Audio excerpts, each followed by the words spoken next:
नमस्कार दोस्तों, स्वागत है आपके अपने चैनल आईएएस एनालिसिस में। जो दुनिया से दूर है, जरूरी नहीं कि वो पिछड़े हैं।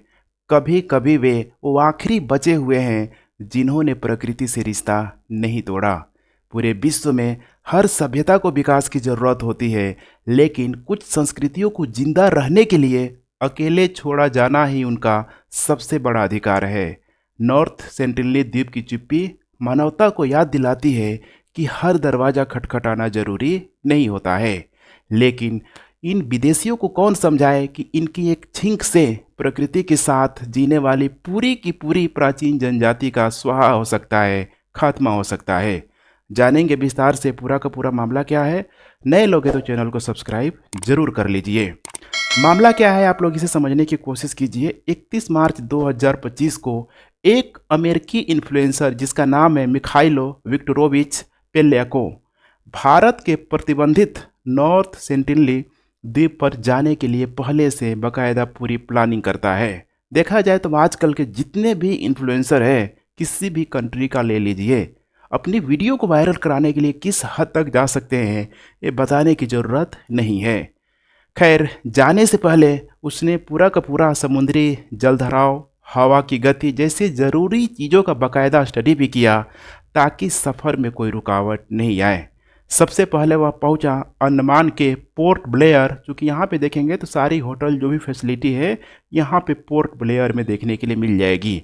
और फिर वहीं के कुरमा डेरा समुद्र तट से वहाँ से रबर की नाव लेके सीधे वो चला जाएगा नॉर्थ सेंटिनली द्वीप।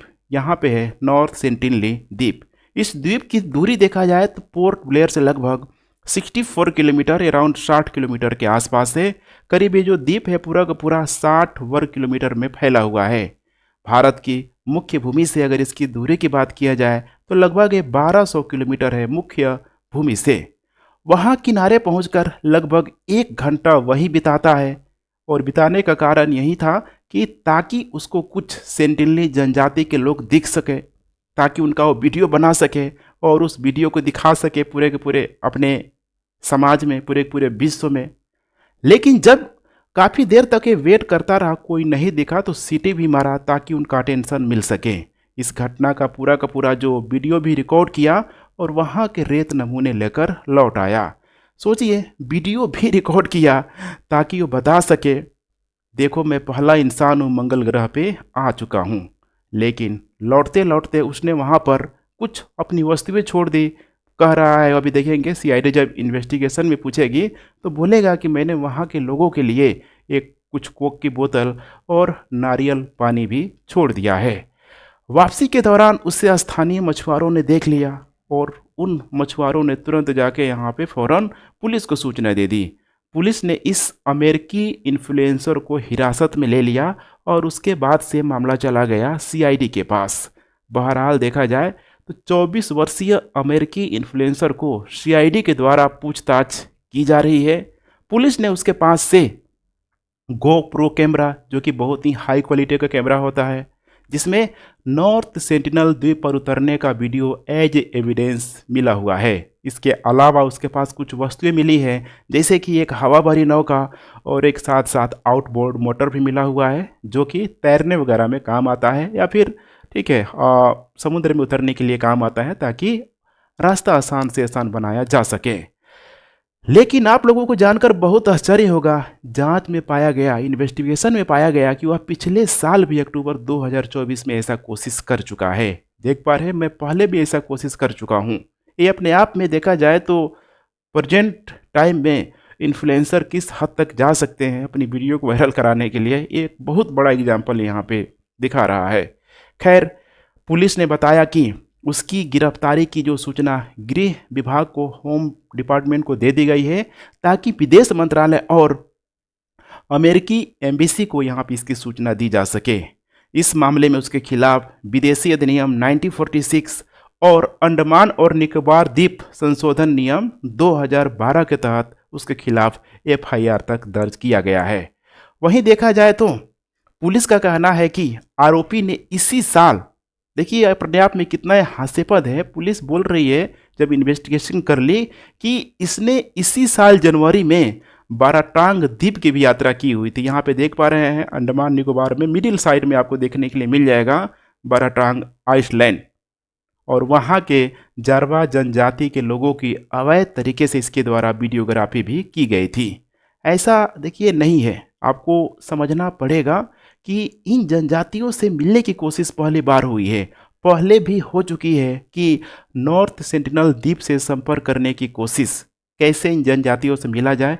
थोड़ा सा हम लोग ठीक है इतिहास खंगालने की कोशिश करते हैं, उसके बाद फिर आते हैं वापस मुद्दे पे। साल 1880 में एक ब्रिटिश नौसेना अधिकारी है मॉरिस बिडल, यही है ब्रिटिश अधिकारी, नौसेना ब्रिटिश अधिकारी मॉरिस बिडल ने रिसर्च के लिए द्वीप से जबरन एक बुजुर्ग कपल और 4 बच्चों को उठा लिया, साथ में लाया हुआ था। आप यहाँ पे इनकी इमेजेस देख सकते हैं। बुजुर्ग कपल की कुछ ही समय में संक्रमण से मृत्यु हो चुकी थी। ये ऐसा नहीं लग रहा है आप लोगों को? आनन फानन में इसने जो बच्चों को लाया हुआ था वापस द्वीप के किनारे छोड़ दिया गया, जाके छोड़ दिया गया, लेकिन शायद वे भी ना बच सके हो। ब्रिटिश सर्वे टीम समय समय पर द्वीप के आसपास गश्ती करती थी। इतना बड़ा भारत मिला, अभी भी अंग्रेजों को पेट नहीं भर रहा था। आसपास बिल्कुल ही ये मधुमक्खियों की तरह मंडराते लगे अंडमान निकोबार के आसपास, सेंटिनल द्वीप के आसपास, लेकिन ये जनजाति लोग तीर मार मार के इनको भगा देते थे। जल्द ही अंग्रेजों को समझ में आ गया कि वे समुदाय बाहरी हस्तक्षेप बर्दाश्त नहीं कर सकते हैं। फिलहाल देखा जाए तो मामला ठीक है छोड़ दिया गया। फिर उसके बाद देश आज़ाद हुआ, और देश आज़ाद होने के बाद देखेंगे तो 1956 में इनको पूरा का पूरा कंजर्व करने का प्रयास किया गया। लेकिन अभी कुछ घटनाएं हाल ही की है, जैसे कि 2006 में देखेंगे तो 2 भारतीय मछुआरों की इन्हीं जनजातियों के द्वारा हत्या कर दी गई थी, जब उनकी नाव गलती से द्वीप के किनारे यहाँ पे पहुंच गई थी। वैसे ही ये बड़ा, आज से देखा जाए तो लगभग 5-6 साल पहले का मामला है। 2018 में अमेरिकी मिशनरी जॉन चाओ की नवंबर में उस समय हत्या कर दी गई थी, जब उन्होंने सेंटिनेली लोगों से मिलने का प्रयास किया हुआ था। कहा जाता है इसके बारे में, इसने जो जो अपनी डायरी में मेंशन किया हुआ है, यह बहुत ही हठधर्मी किस्म का मिशनरी था। इसको 2 से 3 बार सेंटिनली जनजाति ने वहाँ से भगाने की कोशिश की, और जब मिशनरी नहीं माना तो अंततः इसकी हत्या कर दी गई। कैसे कैसे पहुँच गया देखेंगे मछुआरों को, ठीक है, होता है ना घूस वगैरह दे के 3-3 बार पहुँचा, और फाइनली यहाँ पे देखेंगे तो लास्टली इसकी हत्या कर दी गई। इसका जो वीडियो था बहुत इंटरनेट में तेज़ी से वायरल हुआ था, कुछ इस टाइप का। आपको ये वही मोमेंट है जब इसकी हत्या की गई थी। देखिए यहाँ पे आपको समझना होगा कि हम उनके जीवन को असभ्य कह सकते हैं, लेकिन वे हमारी दुनिया को खतरनाक मानते हैं। कौन सही है, ये कौन गलत है, ये सोचने की ज़रूरत है, खासकर वर्तमान समय को ध्यान में रखते हुए। अब यहाँ पे सबसे बड़ा सवाल है, आखिर प्रवेश करने से क्यों हो सकता है खतरनाक? देखा जाए तो यह द्वीप दुनिया की सबसे आइसोलेटेड जनजातियों में से एक जो है, जो सेंटिनली जो द्वीप है, सेंटिनली जो जनजाति है, बिल्कुल ही देखा जाए अभी तक एंशिएंट एरा से आप एज्यूम करिए कि कैसे लोग आइसोलेटेड रहते थे, अभी तक इस एआई के एरा में ये लोग बिल्कुल ही आइसोलेटेड है, जिसकी वजह से इनका जो इम्यून सिस्टम है मॉडर्न दुनिया के सामान्य वायरस से लड़ना में भी सक्षम नहीं है। देख पा रहे हैं मॉडर्न, ठीक है, इम्यून सिस्टम कोरोना में समझ में आ गया था सबको। देखा जाए तो सर्दी या चेचक जैसी बीमारियां जो हमें छूकर निकल जाती है, वही डर है कि बाहरी घुसपैठ की वजह से अगर सर्दी खांसी जैसा मामूली संक्रमण भी यहाँ पहुँच गया तो सपोज करिए पूरा पूरा इनका आबादी ही खत्म हो जाएगा, इनकी पूरी पूरी जनसंख्या ही खत्म हो जाएगा, क्योंकि इनके पास न दवाएं हैं न ही कोई जांच की सुविधा। ऐसी जो घटना है देखेंगे तो दुनिया में कई और जनजातियों के साथ हो चुका है। यहाँ पे आप लोग समझने का प्रयास कीजिए, ताकि आप लोग एक बड़े एस्पेक्ट में यहाँ पे समझ पाए कि वास्तव में ये जो हम लोग विकास विकास बोलते हैं, इस विकास को कितना कीमत चुकाना पड़ता है। ऐसी कई सारे जो ट्राइब, जो कम्युनिटी थी देखेंगे तो ऐसे आइसलैंड में रहा करती थी जो घने जंगलों या द्वीप पर बसी हुई थी, जैसे कि अमेरिका हो गया, ऑस्ट्रेलिया हो गया, इसके साथ साथ इधर दक्षिण अफ्रीका में हो गया। ढेर सारा आइसलैंड आपको देखने के लिए मिलेगा ही मिलेगा। आप लोगों को याद होगा जब कोलंबस और यूरोपीय लोग जब यहाँ पे अमेरिका पहुँचे हुए थे इसी कैरिबियन द्वीप समूह के आसपास, तो उन्होंने वहाँ के आदिवासी समूहों से संपर्क किया। कोलंबस ने स्वयं अपनी बुक में लिखा हुआ है कि वे लोग मासूम और मेहनती हैं जिनका धर्म बदला जा सकता है। जल्द ही उनसे इन लोगों के द्वारा मजदूरी कराई जाने लगे। चूंकि कितने लोग चालाक थे, कितने शातिर थे, ये बताने की जरूरत नहीं है। भारत इन लोगों का खमियाजा ऑलरेडी भुगत चुका है, इन यूरोपीय लोगों का।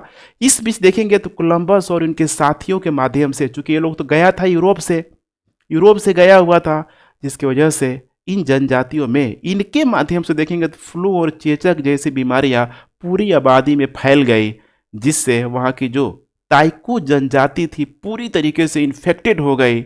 और आप लोग यकीन नहीं मानेंगे कि धीरे धीरे वे काल की गाल में समाने लगे और देखते ही देखते उनका पूरा नामो निशान तक मिट गया, बिना किसी हमले या युद्ध का। यही वजह है कि हमारी सरकार ने इन सेंटिनल द्वीप पर बाहरी लोगों के प्रवेश पर बिल्कुल ही डिस्टिंक्शन प्रतिबंध लगा रखा है, बैन लगा रखा है। बाहरी लोगों में यहाँ पे भारत के लोग भी शामिल हैं। कोई भी बाहरी लोग जाएगा ही नहीं, चाहे वो भारत का हो, चाहे वो किसी भी देश का हो, ताकि इन आदिम जनजातियों की सुरक्षा पक्की हो सके। लेकिन भला इन विदेशियों को कौन समझाए? देखो, विदेशी सब, अगर आप लोग मेरे वीडियो को देख रहे हैं, सब सुन लो। कुछ द्वीपों को जीतने को नहीं, समझने की जरूरत होती है। और उत्तर सेंटिनली एक ऐसा ही द्वीप है, इसको जीतो नहीं, इसको समझने की कोशिश करो कि आखिर है क्या आज के इस एआई के एरा में। अब यहाँ पे हम लोग बात करते हैं सेंटिनली जो जनजाति जो है, ट्राइब लोग हैं, कौन है। देखिए, माना जाता है इन लोगों के बारे में कि सेंटिनली जनजाति के जो पूर्वज है, लगभग आज से 50,000 साल, जब भी भारत में राजनीतिकरण की बात होती है तो 5,000 साल बोलते हैं। और इनका जो हिस्ट्री है पूरा पूरा 50,000 सालों से, ठीक है, इनके जो पूर्वज है इस द्वीप पे रह रहे हैं। इन्हें दुनिया का आखिरी प्रागैतिहासिक ट्राइब मानी जाती है। आजीविका के लिए लोग देखेंगे तो शिकार हो गया, वन उपज संग्रह हो गया, और तटों में मछली पकड़कर ये सब लोग अपना, ठीक है, जीवन यापन करते हैं। ये ना तो कृषि करते हैं, ना ही धातु निर्माण से परिचित है। ऐसा लग रहा होगा कि आप नहीं लग रहा है कि ऐसा जो प्रागैतिहासिक काल था, पाषाण काल था, कुछ कुछ टाइप का हम लोग स्टडी कर रहे हैं आज इस 2025 में। लेकिन इनकी भाषा और रीति रिवाज बाहरी लोगों के लिए एक रहस्य की तरह है, क्योंकि सेंटिनली नाम हम लोगों ने दिया है। ये आपस में अपने आप को क्या बुलाते हैं, किस भाषा में बात करते हैं, किसी को कुछ पता नहीं है। देखा जाए तो इनकी भाषा भी हड़प्पा लिपि की तरह अभी तक डिकोड नहीं हो पाए हैं। अभी भी यहाँ पे देखेंगे तो जितना भी ग्रोक के आई हो गया, चैट जीपीटी आ गया, डीपसीक आ गया, जो पूरे के पूरे दुनिया के मार्केट को क्रैश कर दे रहा है, इसके बारे में, ठीक है, अभी रिसर्च करने की यहाँ पे ज़रूरत है। दरअसल देखा जाए तो वे किसी भी तरह के संपर्क से बचने का प्रयास करते हैं।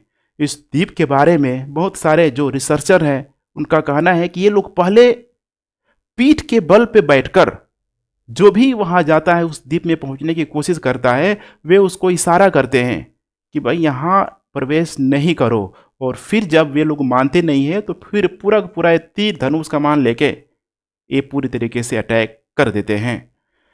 अब यहाँ सोचने वाली बात है, देखिए, कि सामाजिक विकास की दौड़ में कुछ लोग पीछे नहीं रह गए हैं। अब इसमें आप लोग ये नहीं कह सकते हैं कि ये लोग बहुत पीछे रह गए हैं।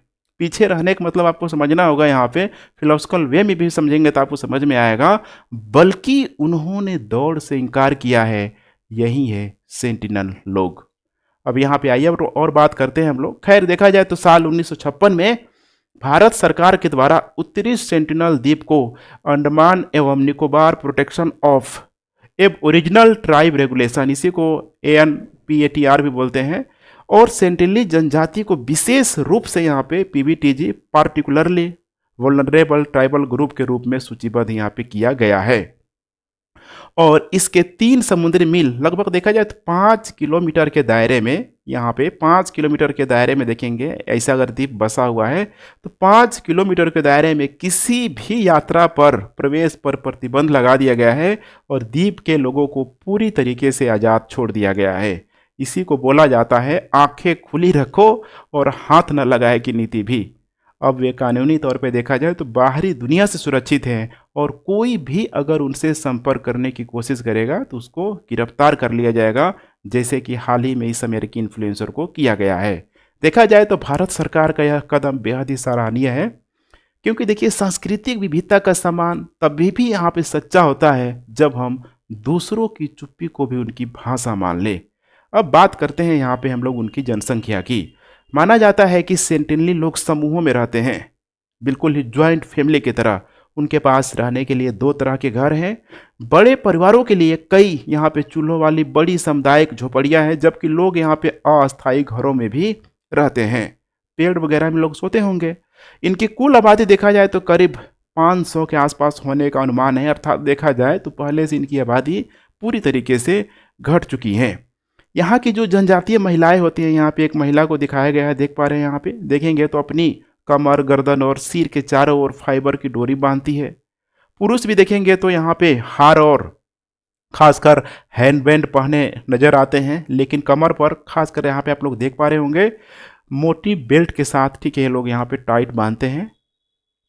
अब आइए हम लोग नेक्स्ट बात करते हैं उत्तरी सेंटिनली द्वीप के बारे में, जान लीजिए इसके भी बारे में। तो यह बंगाल की खाड़ी में स्थित है। देख पा रहे हैं टोटल 572 आइसलैंड है, जिसमें 38 के आसपास इनहेबिटेट है। 37 पर ही लोग यहाँ पे अस्थायी रूप से लग रहते हैं, और 12 जो आइसलैंड है इसमें देखेंगे तो टूरिस्टों के लिए ओपन किया गया है, जो बिल्कुल ही यहाँ पे जो अंडमान निकोबार है उसके आसपास बिल्कुल जो सटा हुआ है। देखा जाए तो पूरा पूरा जो द्वीप का जो क्षेत्रफल है लगभग आपको, ठीक है, 59.67 वर्ग किलोमीटर के आसपास देखने के लिए मिल जाएगा। और यह जो द्वीप है पोर्ट ब्लेयर से, मैंने आपको शुरू में बताया हुआ था, इसकी जो दूरी है लगभग वही 50 से 60 किलोमीटर के आसपास है। और इस द्वीप का पूरा क्षेत्रफल वहीं आपको मिल जाएगा लगभग 59.67 है, अराउंड 60 किलोमीटर के आसपास में पूरा एरिया फैला हुआ है। अगर इसकी हम लोग लंबाई चौड़ाई की बात करें तो 8 किलोमीटर लंबा है यहाँ पे, ठीक है, और 8 किलोमीटर लंबा 8 इंटू यहाँ पे हो जाएगा 7.5, ठीक है, 8/8 का आप मान लीजिए। तो इतना ये लंबाई और चौड़ाई में है। यह चारों ओर से देखा जाए तो यहाँ पे देख पा रहे हैं, आपको दिखाई दे रहा होगा बिल्कुल ही शानदार मूंगा के चट्टाने, जैसे कि ऑस्ट्रेलिया के पूरब में जो कोरल बैरियर रीफ है उसी टाइप का यहाँ पे भी आपको दिखाई देगा, जिससे वहाँ पहुँच पाना और भी पूरी तरीके से कठिन हो जाता है, खासकर, ठीक है, नाव लेके या फिर जहाज वहाज लेकर तो बिल्कुल जाया नहीं जा सकता है। तटों के आसपास देखेंगे तो यहाँ पे खूबसूरत, ठीक है, रेतीले समुद्र तट जो भी, ठीक है, जो किनारे जो भाग है, बीच वाला जो इलाका है, ठीक है, केंद्र में कुछ छोटे छोटे आपको छोटे या, ठीक है, पहाड़ी या ऊंचाई वाले क्षेत्र भी मौजूद है। कोई नदी, ये बहुत इंपॉर्टेंट है, यहाँ पे कोई नदी या झील नहीं है, लेकिन वर्षा जल ही पीने का यहाँ पे मुख्य स्रोत है।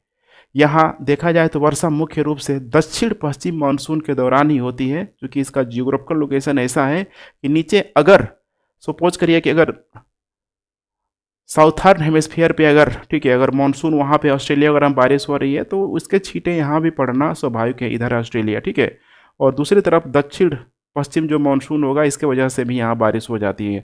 तो इक्वेटर में रहने का यही फ़ायदा है कि आपको सालों भर देखेंगे तो खासकर दोपहर के बाद से गरज के साथ बौछारें पड़ती ही पड़ती है। द्वीप पर घना उष्णकटिबंधीय सदाबहार वन फैला हुआ है। टेम्परेचर बिल्कुल ही यहाँ पे हाई होता है, जिसकी वजह से ह्यूमिडिटी की मात्रा भी अधिक होती है। जीव जंतुओं के बारे में बहुत अधिक डिटेल्स नहीं है, क्योंकि यहाँ शोध किया ही नहीं गया है। बहुत सारे जो क्षेत्र है बिल्कुल ही उसको कंजर्व रखा गया है। खैर, इस बारे में आप लोगों को क्या कहना है, खासकर इस ट्राइब को लेके क्या कहना है, अपना ओपिनियन, अपनी राय नीचे दे सकते हैं। Thanks for watching. वीडियो को लाइक शेयर कमेंट करते रहें। PDF के लिए टेलीग्राम चैनल ज्वाइन कर लें। जय हिंद।